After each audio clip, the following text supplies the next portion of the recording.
How's it going, guys? This is Soul Singed here, and welcome to my review for episode 5 of Battlebot Season 7.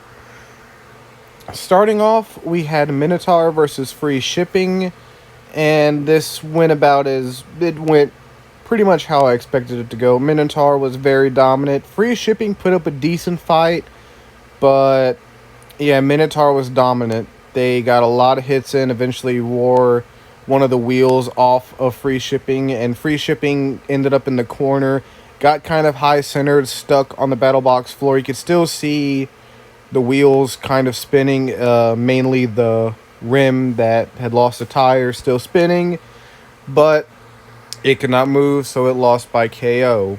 Very good performance from Minotaur, and I wouldn't count Free Shipping out just yet. They did put up a decent fight. Next fight of the night was Ribbot versus Claw Viper. Claw Viper looks phenomenal this season. They put up a great fight. They were dominant in the aggression category, dominant in the control category, and they even disabled Ribbot's weapon. And it went the full 3 minutes, and Claw Viper got the unanimous decision, and Ribbot fell to 0-2. Yeah, a lot of the control bots are looking very good this season, especially Claw Viper. With the path they're going, Claw Viper could go 3-1 or maybe even 4-0. Like, I could see them making a fairly deep tournament run based on how they're looking so far. Next fight was Sawblaze versus Lockjaw. And Sawblaze, very dominant. They looked very, very dominant. Lockjaw wasn't really able to do anything. And eventually, Sawblaze was able to get them stuck up against the wall, and they lost by knockout. Yeah, Lockjaw seemed to be working fine. It's just Sawblaze overwhelmed them and got some great shots in. Next fight was Huge versus Blip. This fight went the full 3 minutes. This fight hurt because these are two of my favorite robots. And Huge looked very dominant. They got a lot of good hits, and Blip surprisingly managed to get a few flips in, but about halfway through the match, Huge's blade got stuck in Blip's flipper, and they had to be separated. And after that, Blip was essentially a wedge bot there. Flipper was basically out of commission. Huge had disabled their flipper, and Huge just continued to get some shots in, and Blip just tried to play the aggressor, but Huge got the knockout. Next fight was one of the best fights that we've seen in Battlebots with Witch Doctor versus Fusion. Both these bots looked very well. It went the full 3 minutes, and Fusion did not catch on fire. Witch Doctor disabled their vertical spinner fairly early. However, later on, Fusion disabled Witch Doctor's spinner and delivered a lot of damage on Witch Doctor. Ripped apart the entire wedge, messed up their wheel some, just a lot of damage. But toward the end of the match, Witch Doctor continued to play the aggressor, got them flipped over, really reduced their mobility. Had the fight went another 30 seconds, could have gotten a KO because Fusion was barely moving toward the end, and I believe at the very end they disabled the horizontal spinner. And this was the first split decision of the night, and now teams are allowed to appeal a split decision, or maybe a judge's decision, period. I don't know about unanimous decisions, but I know they can appeal a split decision if they feel it was incorrect. This is probably a rule added due to the Minotaur Witch Doctor controversy from last season. Fusion did not challenge it, which it was a very close call. I can see why it's a split decision. But I do feel like Witch Doctor got the victory there, because they were still fairly mobile. They were still playing the aggressor, whereas Fusion was barely moving. But I wouldn't count Fusion out. This is one of their best performances that they've shown. They looked very good. So I could still see them rebounding from this and going pretty far. And the next fight was two alternate robots who are not part of the top 50 going after the nut. And that was Double Tap versus Doomba.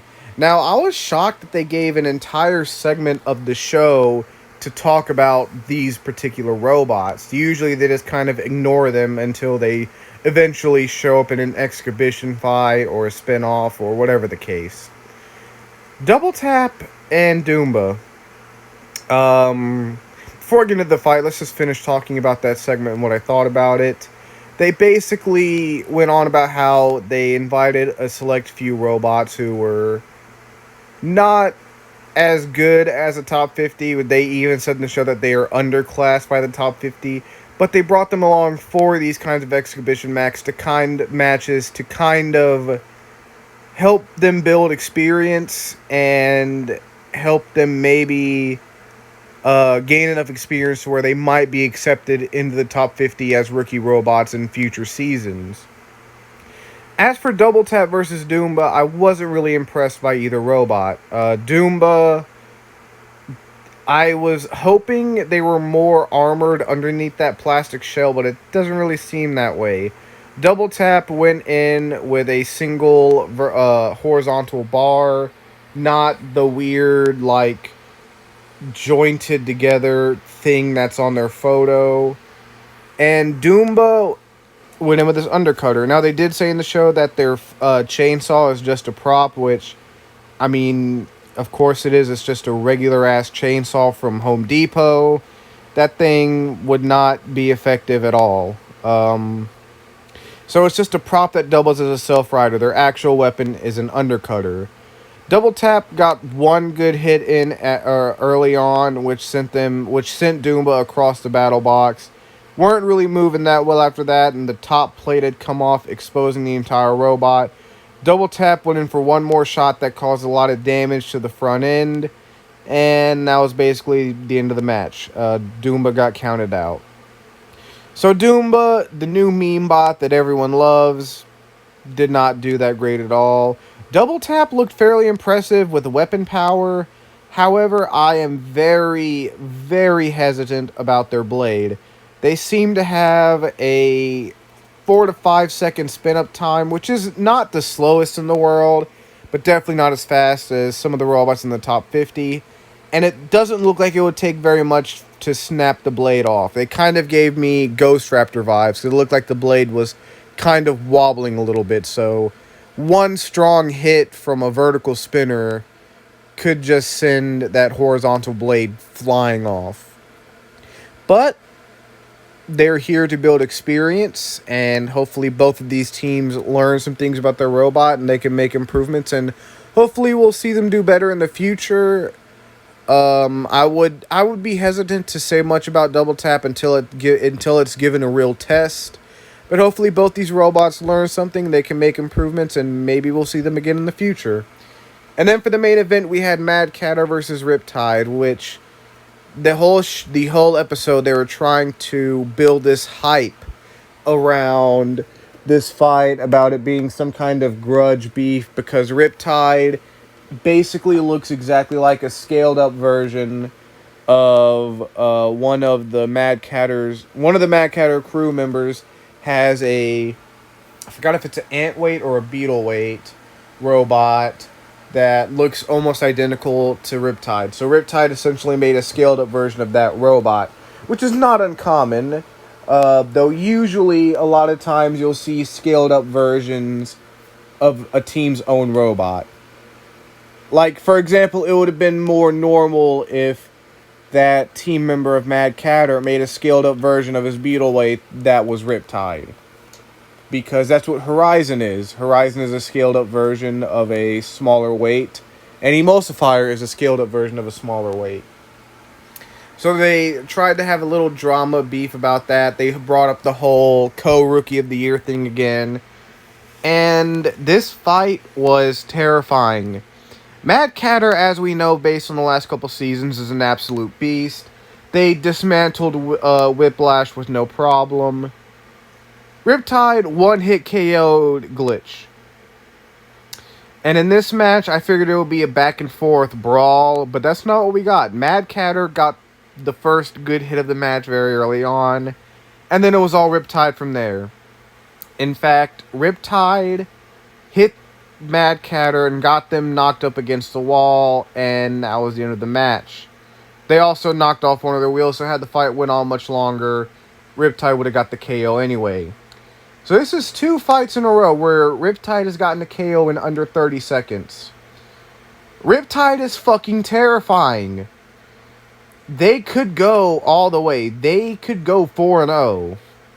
They could win the Giant Nut. I believe that at the rate they're going, they are capable of winning the Giant Nut. That is how terrifying Riptide is becoming. Yeah, that just about wraps this up. As you can see, I did much better with my predictions this episode. I got 5 of the 7 fights correct. So, yeah, it's still just amazing how many great robots. Because in this episode alone, I could see almost all of these robots making a deep tournament run, except, of course, the 2 newcomers, Double Tap and Doomba. But minus them, I feel like every one of these robots could make a deep tournament run, except maybe free shipping. We haven't seen enough of this new free shipping to know what they can really accomplish. So, yeah, that pretty much wraps up this review. I will see you guys in the next one. Peace.